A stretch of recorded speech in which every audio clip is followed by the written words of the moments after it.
హరే కృష్ణ. మనం రామేశ్వర తీర్థంలో ఉన్నాం. ఇది ఎంతో ప్రశస్తమైనటువంటి క్షేత్రం.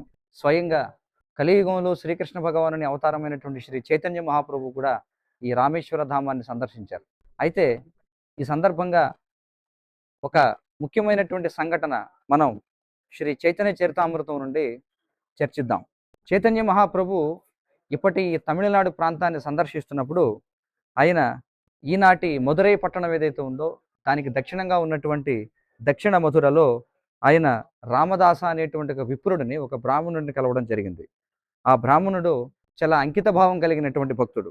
అయితే రామాయణంలో సీతాదేవిని రావణుడు ఎత్తుకెళ్లడం అనేటువంటి ఘట్టం ఏదైతే ఉందో ఆ ఘట్టాన్ని తలుచుకుంటూ ఈ బ్రాహ్మణుడు ఎప్పుడు కూడా చాలా దుఃఖిస్తూ ఉండేవాడు. అతని బాధ ఏమిటంటే భౌతికమైనటువంటి అసురుడైనటువంటి రావణుడు ఏ విధంగా దివ్యమైనటువంటి ఆధ్యాత్మిక దేహం కలిగిన సీతని స్పృశించగలుగుతాడు, ఆమెను ఏ విధంగా ఎత్తుకెళ్ళగలుగుతాడు అని బాధపడుతూ అతడు కనీసం ఆహారం కూడా వండుకునేవాడు కాదు. ఎప్పుడైతే శ్రీ చైతన్య మహాప్రభు ఈ రామదాస విప్రుని యొక్క ఇంటికి భోజనానికి వచ్చారో ఆ బ్రాహ్మణుడు వంట చేసుకోకుండా ఉండడం గమనిస్తారు.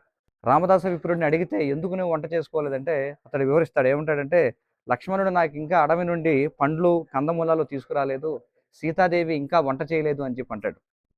ఆ విధంగా అతడు పూర్తిగా ఈ యొక్క రామాయణంలో మునిగి ఉంటాడనమాట. మరి చైతన్య మహాప్రభు ఆ బ్రాహ్మణుడిని ఓదార్చుతారు. ఏమంటారంటే, సీతాదేవి రావణుడు ఎత్తుకెళ్ళినటువంటి సీతాదేవి వాస్తవమైనటువంటి సీతాదేవి కాదు, ఆమె మాయా సీత అని చెప్పి వివరిస్తాడు. ఎందుకంటే సీతాదేవి యొక్క అసలైనటువంటి ఆధ్యాత్మిక రూపం ఏదైతే ఉందో అది అగ్నిదేవుని చేత సంరక్షించబడుతూ ఉంది.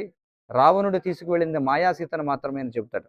ఆ తర్వాత కాలంలో దక్షిణ మధురై నుండి ఎప్పుడైతే శ్రీ చైతన్య మహాప్రభు ఈ రామేశ్వర ప్రాంతానికి వస్తారో ఆయనకి కూర్మ పురాణం యొక్క ప్రతి దొరుకుతుంది. ఆ కూర్మ పురాణంలో రావణాసురుడు మాయాసీతను ఎత్తుకెళ్ళినటువంటి ఘట్టం అందులో ప్రస్తావన చేయబడింది. వెంటనే శ్రీ చైతన్య మహాప్రభు ఆ కూర్మ పురాణంలో ఉన్నటువంటి ఈ యొక్క ఘట్టాన్ని తెలియజేసేటువంటి ఆకుని తెంచుకొని ఆయన దాన్ని తీసుకెళ్ళి మళ్ళీ ఈ రామదాస విప్రునికి ఇచ్చి అతడిని ఓదార్చుతారు. ఎప్పుడైతే ఆ రామదాస విప్రుడు స్వయంగా ఈ కూర్మ పురాణం నుండి రావణాసురుడు మాయాసీతను ఎత్తుకెళ్ళినటువంటి ఘట్టాన్ని చదువుతాడో అతడు చాలా గొప్ప ఉపశమనాన్ని పొందుతాడు. మరి ఈ క్షేత్రం చాలా మహిమాన్వితమైనటువంటిది.